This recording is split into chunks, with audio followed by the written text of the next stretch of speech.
chatons, j'espère que vous allez bien. Aujourd'hui, on se retrouve pour une vidéo un peu sur actualité, sur quelque chose dont on a parlé plus ou moins dans les médias de façon un peu rapide, mais je pense que c'est important aussi de prendre de temps en temps position sur des sujets comme ça, en particulier quand ça concerne, on va dire, le bon goût français, le patrimoine français, c'est-à-dire l'implantation de Shein au BHV et dans certains anciens Galeries Lafayette. Donc voilà, je voulais prendre un peu la parole là-dessus parce que je trouve qu'il y a très peu de personnalités qui justement en parlent, à part pour vanter les mérites de Shein. Moi, vous savez que je ne fais pas partie justement de cette catégorie de personnes. Donc pour vous expliquer un peu ce qui s'est passé, donc Frédéric Merlin, le patron actuel du BHV, a conclu des accords avec le patron actuel de Shein pour une implantation justement de la marque au sein du BHV et de certains anciens Galeries Lafayette. Donc je vous expliquerai pourquoi. Et en fait, ça n'a pas plu à tout le monde. C'est-à-dire qu'il y a eu beaucoup de manifestations, des syndicats justement présents au BHV, mais pas que, sur l'implantation de Shein, les conditions et tout ça. Il faut savoir que l'implantation de Shein au BHV n'a pas plu également à certaines marques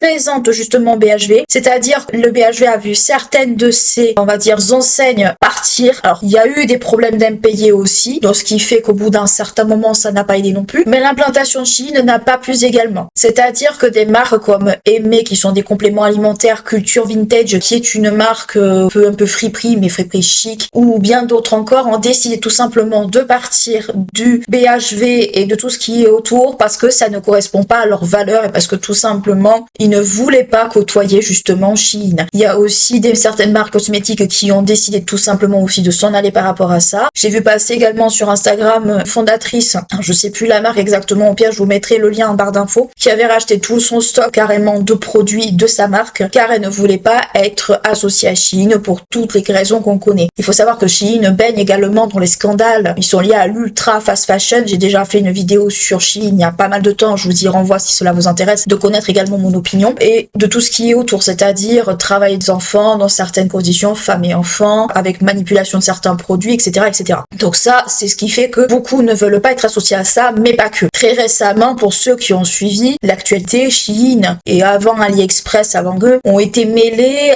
à quelque chose d'assez sordide, à savoir que sur le site de Shein, il y aurait justement la vente de poupées à usage S, notamment à l'effigie de petites filles. Donc, justement, attissant les tendances P, 3 petits points de suspension, de certaines personnes. Et les associations, justement, qui sont contre, justement, la P, 3 petits points de suspension, je ne peux pas dire le mot, sinon la vidéo va être strikée, en fait, demandent le listing des clients à Shein, justement, qui achètent ces poupées. Parce que, bien entendu, quand vous avez des adultes qui achètent des poupées S à l'effigie de petites filles, on se doute bien que c'est pas pour de la déco. On se doute bien pourquoi c'est fait. Donc déjà, il y a ce scandale qui a popé il y a pas longtemps dans les médias. C'est paru également au GG sur RMC Story. Ils en ont parlé. Moi, personnellement, honnêtement, je trouve ça dégueulasse à titre personnel qu'une marque ou qu'une enseigne comme Shein puisse, on va dire, commercialiser ce genre d'article qui est vraiment à usage.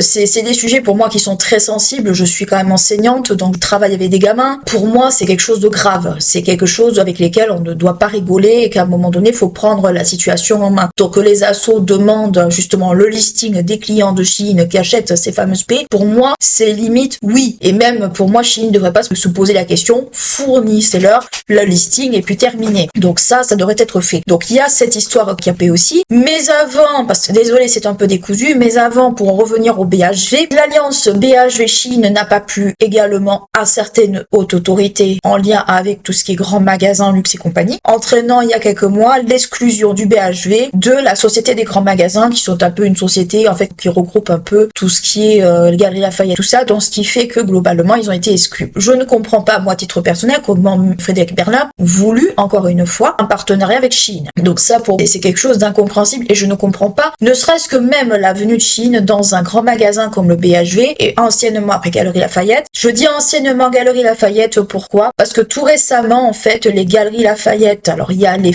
magasins franchisés dont certes dans certaines villes avaient déjà fermé, mais il en existe encore à Grenoble, Dijon et ailleurs aussi. Ces magasins-là sont concernés par l'implantation de Shein dans leurs rayons et en fait les Galeries Lafayette, donc le grand patron de Galeries Lafayette a dit écoutez, nous on veut pas être associé à ça avec tous les scandales qu'il y a autour, donc en fait on se retire de ça et vous vous débrouillez. Donc ce qui fait que légalement Galeries Lafayette, par exemple, de Dijon ne s'appelleront plus Galeries Lafayette. On ne sait pas comment ils seront nommés à l'heure actuelle, mais ils ne porteront plus ce nom-là. Pourquoi? Parce que Shein sera implanté là et ils ne veulent pas être associés à ça. On se doute bien que pour des questions éthiques, morales et vu les scandales qu'il y a autour, ils n'ont pas envie d'être y associés et ça, pour moi, c'est dans le monde normal. C'est même, je trouve que c'est très courageux de la part du patron des galeries d'avoir dit, bah non, on veut pas finalement. Donc le BHV, déjà pour moi, s'enfonce dans sa politique à vouloir implanter Shein dans son magasin. Aussi, également, on peut rajouter encore des mécontents de cette alliance, c'est Disneyland. Disneyland a dit, on s'implante pas ici, vu que Shein va être à côté de nos animations, puisque Shein va être à côté, il ne pourra pas bosser, donc on se retire, débrouillez-vous. C'est eux qui font les animations de Noël, principalement. Donc, en fait, tout ça cumulé, ça fait beaucoup. Donc, pour vous résumer un peu ça, ça fait beaucoup. Donc, vous avez l'ECMAR qui se retire, plus l'exclusion de la Société des grands magasins, c'est un peu comme, on va dire, un grand club des patrons des grands magasins, le scandale des PP, 3 petits points, vous avez un peu tout ça. Donc, au bout d'un moment, ça fait beaucoup. Mais voilà, le patron de Shein et Frédéric Merlin ont dit, on s'en fout, on le fait quand même. Tant pis pour les manifs anti-Shein, tant pis pour les employés et les syndicats qui ont dit, on n'en veut pas, tant pis pour tout ça, on le fait quand même. Donc, cette semaine, il y a eu justement l'ouverture du corner Shein qui s'est ouvert au BHV. Donc, autant vous dire qu'il n'y avait pas foule. Hein. Ils ont montré des images dans les médias, il n'y avait vraiment pas foule. Ça ressemble, en fait, pour vous situer à Toulouse, quand il y a les grandes soldes à Primark, déjà, il y a du monde. On peut pas passer, c'est un cauchemar en cuisine, pour vous situer un peu l'histoire. Là, en fait, il n'y avait pas foule, déjà, il n'y avait pas énormément de monde, il y avait un gros dispositif de sécurité. Et ensuite, les gens ils ont eu la douche froide parce que ils se sont aperçus que les prix des articles présents au BHV, c'était pas les prix qu'ils payaient sur le site, c'était pas les articles qu'ils avaient sur le site. C'était des articles à 12-13 euros, des pantalons à 50, ce genre de choses. Mais en fait, j'ai envie de dire, qu'est-ce que vous espériez? Alors, moi, ça me choque pas. Ça me choque pas, pourquoi? Parce que les prix des emplacements dans des magasins comme ça, c'est très cher. Donc, il faut pouvoir rentabiliser, il faut pouvoir faire du chiffre. Or, certes, quand vous avez un t-shirt à 2-3 euros, c'est pas cher, vous en achetez 10, vous en avez pour un certain prix, tout ça, ok. Le truc, en fait, c'est que, malgré ça, le BHV a quand même une certaine image à garder, à savoir une image de luxe, une image, on va dire, de bon goût à la française, si on peut dire ça ainsi, même si avec l'implantation de cette enseigne, on peut se poser des questions. Donc, ça me surprend, en fait, qu'on trouve des trench à 80 ou ce genre de choses. Parce que, au bout d'un moment, il faut rentabiliser l'emplacement, et malheureusement, ça passe pas avec des prix, des t-shirts à 1 ou 2 euros. Malheureusement, c'est pas possible. Ce n'est pas possible du tout parce que malheureusement, ça ne correspond pas à l'image, on va dire, de l'enseigne. De l'enseigne, j'ai envie de dire, qui accueille le corner. Donc, ça me surprend pas parce qu'il faut pouvoir justifier la présence peut-être aussi d'une personne de chez Shein ou du moins alors je vais appeler ça des GL parce que si ça avait été aux galeries, ça avait été le cas, ou d'une vendeuse du magasin présente pour s'occuper du corner parce qu'il faut savoir que dans ces corners, vous avez des corners gestion, c'est-à-dire gérés par l'enseigne, comme par exemple les Galeries Lafayette pour les marques, je sais pas, à Toulouse vous avez Guess, vous avez autres, il y avait des nanas GL qui s'occupaient de ces corners-là, et vous avez les corners hors gestion, c'est-à-dire où c'est le personnel de la marque qui va justement travailler sur ce corner-là. C'est par exemple pour le cas de la parfumerie, dans ces enseignes-là, c'est le cas, c'est des corners un peu hors gestion. Donc déjà, vous avez ce système-là. Donc admettons que c'est un corner hors gestion, il faut pouvoir quand même que ça soit rentable, et à gestion encore plus. Donc en fait, vous n'avez pas le choix. Et souvent, les clients se sont retrouvés déchantés parce que certainement ce n'était pas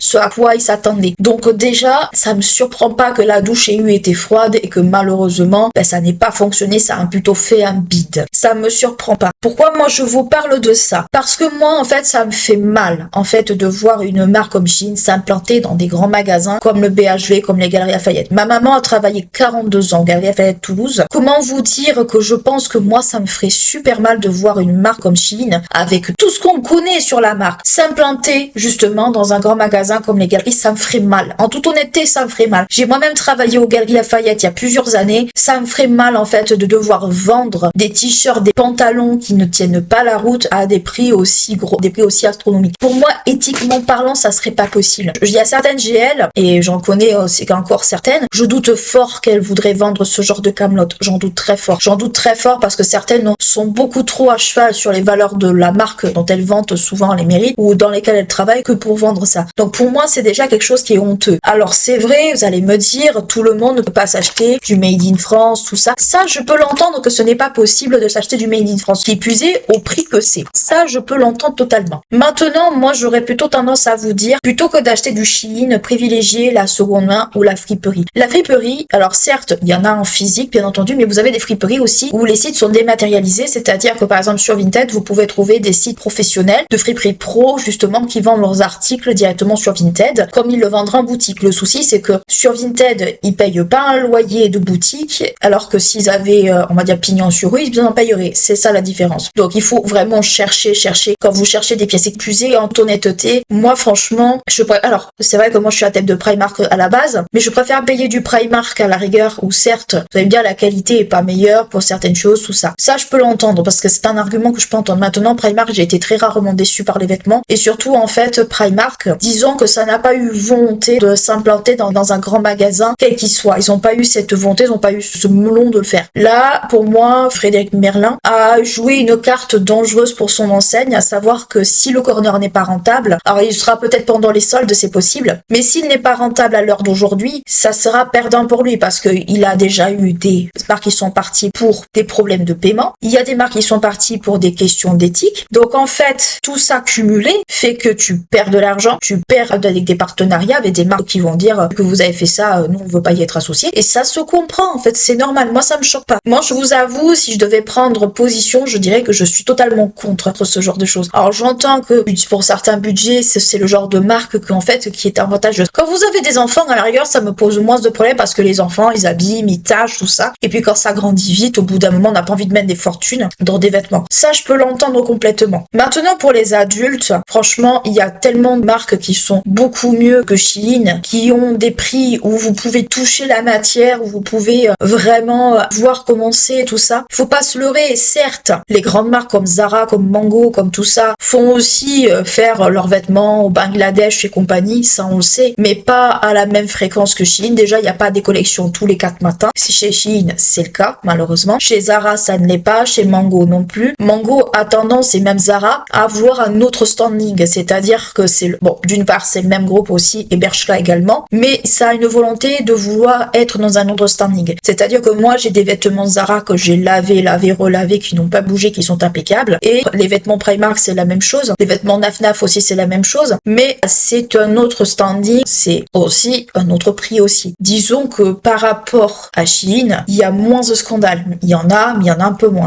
Donc c'est très compliqué aujourd'hui de s'habiller. Le Made in France, c'est le mieux, mais vous avez plus vraiment de Made in France, ou alors c'est très peu. Et surtout, c'est à des prix où pour les petites bourses, on peut pas. Ou alors, il faut vraiment que ça soit un cadeau, il faut que ce soit quelque chose. Mais voilà, pour moi, Shein, moi je trouve que c'est honteux. Pour moi, c'est quelque chose de honteux. Les pop-up stores, à la rigueur, où vous avez Shein qui s'implante pour 2 jours ou 3 jours dans une boutique qu'ils ont loué spécialement pour ça, tout ça. Ça encore, je trouve ça dommage, ça me dérange pas trop. Même si je trouve ça un peu ridicule, ça me dérange moins que l'implantation dans un grand magasin à côté des grandes marques qui vendent des fois des choses à 300 €. Pour moi, ça dénote énormément. Ça dénote beaucoup. Et en fait, ça montre aussi une réalité également. C'est que des enseignes comme le BHV, je vais pas parler des Galeries Lafayette pour le coup, parce que entre les franchisés et les non franchisés, il y a une différence. C'est que le BHV, on voit aussi que peut-être au niveau de sa clientèle, il y a un désir de renouveler. Il y a un désir d'attirer également une autre, on va dire, classe de clients. Parce qu'on va pas se mentir, dans ces magasins, souvent c'est des clientèles, souvent de fidèles, parfois vieillissantes, ou ce genre de choses. Donc, vouloir peut-être amener un autre type de clientèle. Le souci, c'est que en ayant cette espèce de pensée, on va dire, mercantiliste, ça ne plaît pas forcément à tout le monde. Les personnes qui ont manifesté,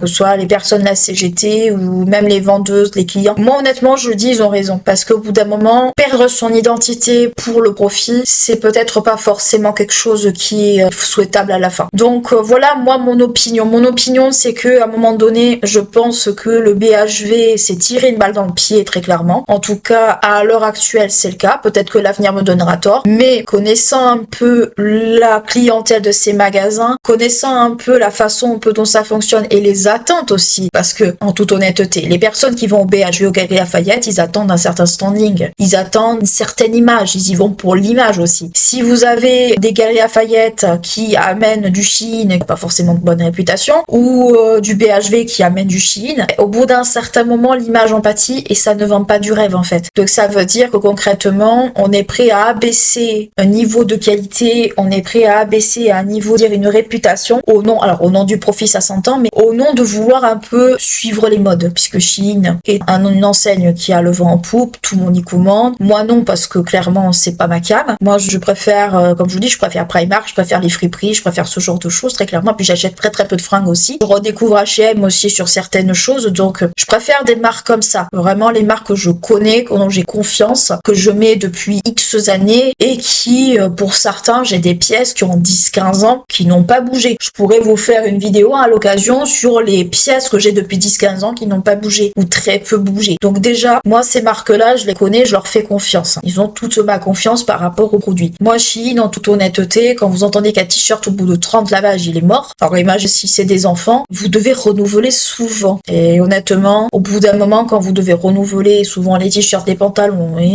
des enfants, ça vous revient très cher. Ça vous revient vraiment très cher. Donc voilà pour mon opinion sur l'installation de Shein au BHV et après au Galeries Lafayette. Ça va être, je crois, Grenoble, Dijon et puis il y a 3 autres villes, je sais plus lesquelles exactement. C'est des anciens Galeries Lafayette franchisés. Donc je sais pas comment ils s'appelleront entre temps, mais sachez que pour les Dijonnais, pour les Grenoblois qui malheureusement vont au Galeries Lafayette, vous risquez malheureusement de ne plus voir le nom Galeries Lafayette apparaître. Peut-être que ce sera sous le nom BHV, hein, c'est possible. Mais pour l'instant, j'ai pas vu ou alors très peu vu de renseignements là-dessus. Donc moi je vous encourage vivement à vous renseigner. C'est surtout en fait là ces derniers temps pour cette histoire de paix à l'effigie d'enfants qui ravit les paix machin, qui fait le plus parler en ce moment. Alors en toute honnêteté, rien que pour ça, pour moi, j'aurais été le patron du BHV, j'aurais dit non, si vous commercialisez ce genre d'article, allez vous faire voir, c'est non. Moi je l'aurais fait personnellement, mais encore une fois, comme on dit vulgairement, faut être couillu pour le faire, et à première vue, ça ne l'a pas arrêté, le type justement qui est ce genre de scandale. Bon, bref. Quoi qu'il en soit, n'hésitez pas à liker, à clocher, à vous abonner à la chaîne si ce n'est pas encore fait. N'hésitez pas à me rejoindre aussi sur Spotify où vous retrouvez la part des podcasts qui sont présents sur ma chaîne. Pour ceux qui aiment bien, on va dire, écouter ce genre de choses en voiture. N'hésitez pas aussi également à me rejoindre sur TikTok où je publie une fois par mois en fin de mois. Là, vous avez un TikTok sur Sekhmet dans Castlevania Nocturne qui est sorti. Donc n'hésitez pas à aller le voir si le sujet vous intéresse. Moi, je vous fais d'énormes bisous. Je vous dis à bientôt. Ciao.